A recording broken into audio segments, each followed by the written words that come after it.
పాలి అనే చిలుక ఒక హాయిగా ఉండే పెంపుడు జంతువుల దుకాణంలో నివసించింది. ఆ దుకాణం సంతోషకరమైన ప్రదేశం. ప్రకాశవంతమైన లైట్లు ప్రతిదీ వెచ్చగా అనిపించేలా చేశాయి.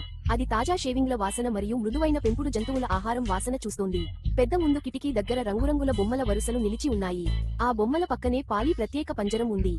అతను తన ప్రదేశాన్ని ప్రజలు దాటి వెళ్లడాన్ని చూడటం ఇష్టపడ్డాడు. అది ఆ దుకాణంలో అత్యుత్తమ సీటు.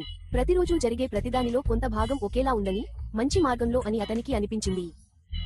శ్రీ లీ ఊడ్చి కొద్దిగా శ్రావ్యతను హం చేశాడు. కుక్కపిల్లలు ఊగుతున్నాయి. పిల్లి పిల్లలు పుర్రుమని అరుస్తున్నాయి.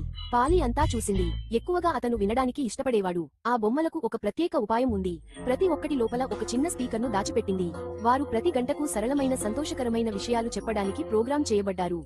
వాళ్ళందరూ మాట్లాడుకోవడం మొదలుపెట్టారు. హలో, ఎలా ఉన్నారు? ఆడుకుందాం. పిల్లలు వినడానికి మరియు నవ్వడానికి ఆగిపోయారు. ఆ మాటలు నిజాయితీగా, దయగా అనిపించాయి. పౌలి ప్రతిరోజూ వినేవాడు. హలో,